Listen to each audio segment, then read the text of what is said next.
Do you have a book in mind that you would love to read again for the very first time? Have you ever given somebody a book to read hoping they have the same experience that you had the first time you read that book? Totally, totally, totally. Yeah, me too. One of the best things about books is being able to share that experience over and over again. But for a lot of books, there's a twist or something in there that make it reading again not quite as effective, I guess, maybe as enjoyable as you do the first time. There's other books you can read over and over again. But today we want to talk about those books that you wish you could go back and read again fresh with no knowledge of for the first time. It's nice to dream about, isn't it? It really, really is. Well, the interesting thing with each of the books that I'm going to share is I can remember where I was when I read it. I think that's really what it brings out, is it creates a memory that lasts literally a lifetime. So without further ado, here are 3 each, so 6 total, of the books that we wish we could read again. I'll go first. Okay, jump on in. This happens to be my favorite book currently. The Book Thief. It just was life-changing. It was life-changing. And I feel like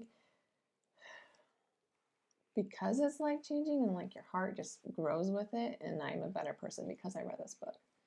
I wouldn't say there's total plot twists because there's a lot of foreshadowing and you kind of know what's coming for the most part. Sure. And the narrator is death, so it's kind of gloomy throughout just because of that, but not like a down in the dumps. It's just a beautiful read. This is an interesting thing because I think it's a phenomenal book, but it's definitely not something where I'm like, I wish I could read that again. Really? And have the same emotions. I feel like if I read it again, I'd probably feel about the same way that I did the first time reading it through, because I think it is fairly obvious about what's happening, kind of from the beginning. So it's not like it's surprising. It's just it tugs at your heartstrings, and I think those same heartstrings would be tugged.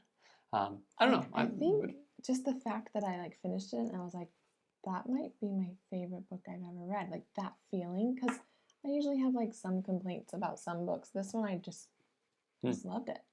So I can understand that.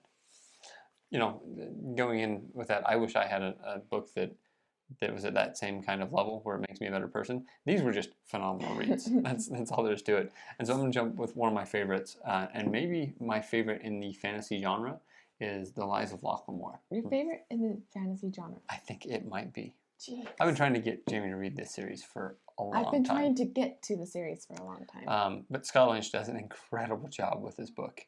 And part of it is just the twists and turns in here, right? So this is, for lack of a better word, a heist book, right? There's a heist, there's stealing stuff, there's fantasy, there's magic, there's a bunch of things here. But you get very much that moment where everything cascades and comes together, and it feels a lot like like an Inception style movie, or a Ocean's 11 type thing, where you're kind of lost and it looks like things are just not going to work out, and then you get that final waterfall of things working out, and it feels so satisfying.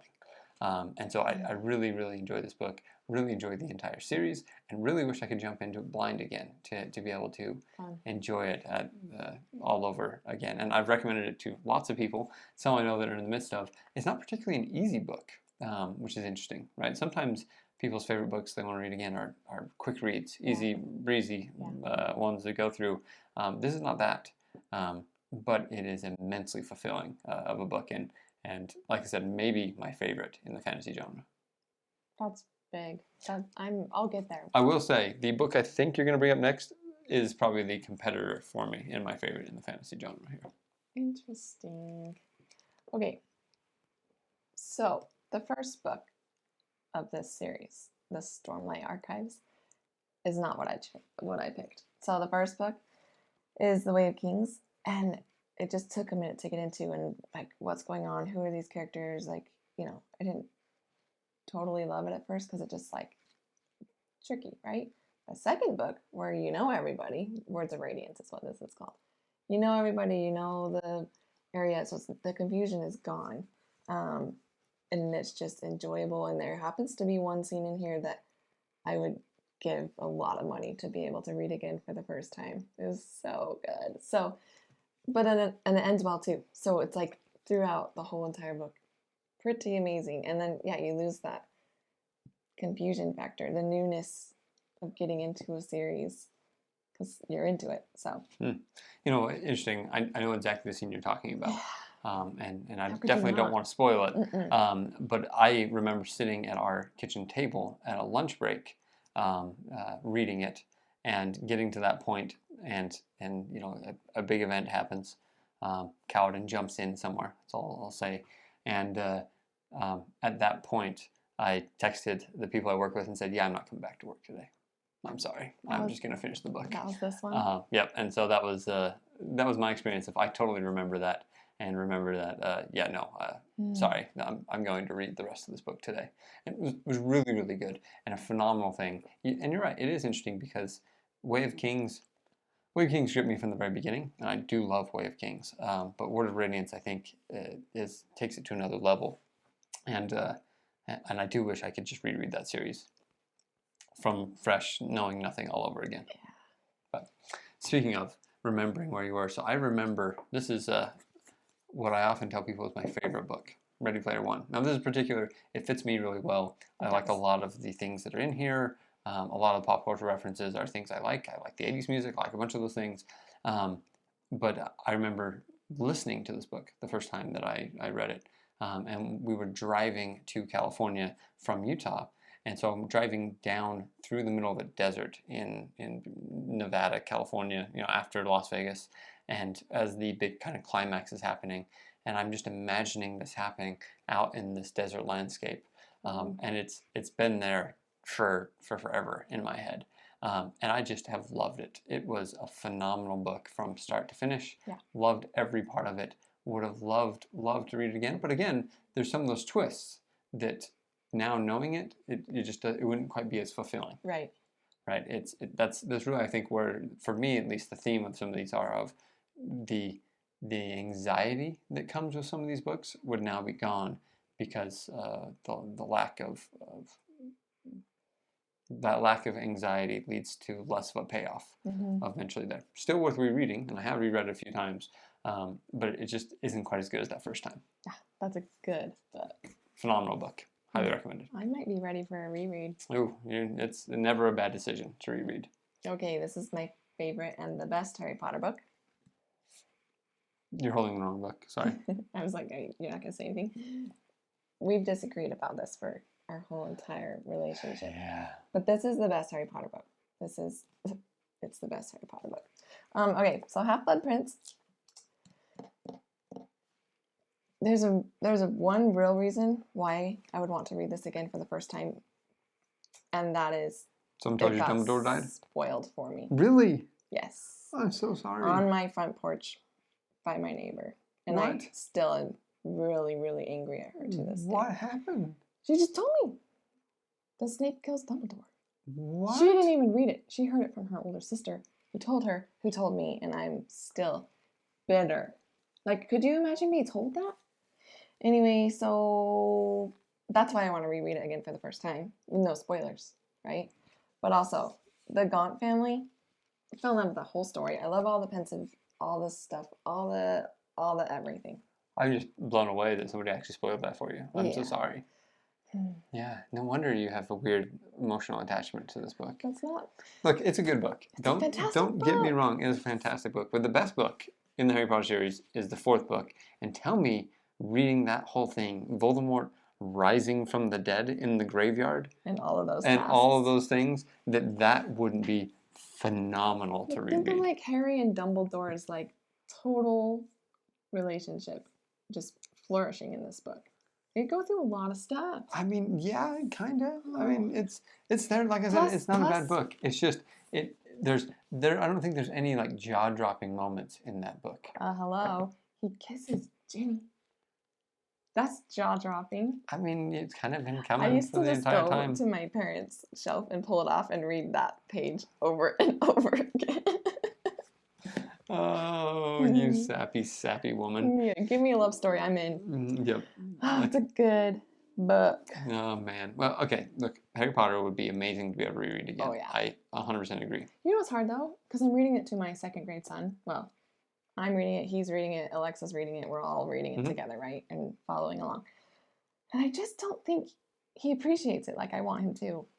But you can't force the appreciation because I feel like maybe if I was reading it for the first time as a second grader, I wouldn't appreciate it either. But I don't want to wait any longer because he's going to get spoilers.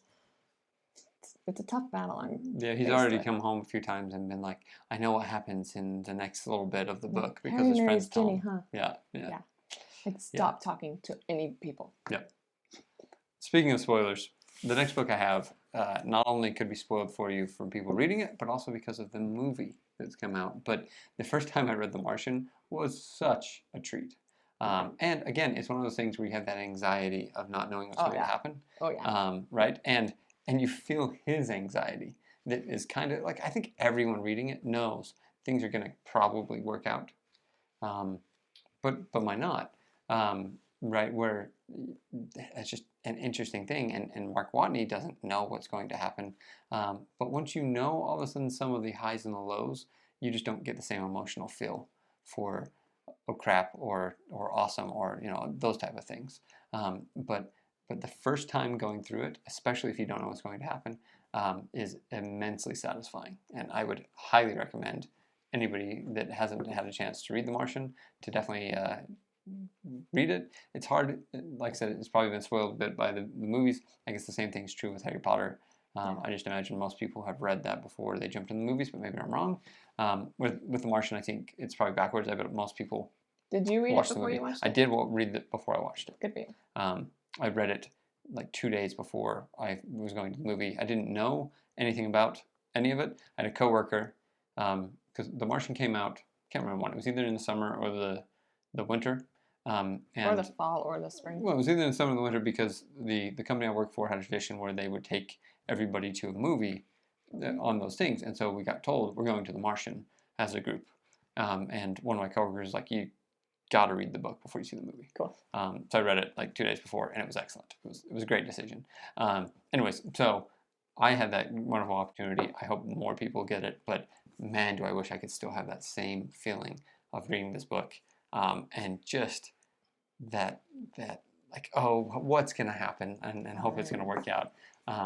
Super good book, super interesting, and I think with any of these, the real interesting thing is there's that desire to share it with people. Oh yeah. Right? Like you want people to have that same experience that you had when you've read these books. And so I think they're just some of the most commonly loaned out or recommended books that we own, because of how good that experience is. One book I almost brought in, but I was like, oh, my friend has that. But she just finished it and she texted me and was like, that was really good.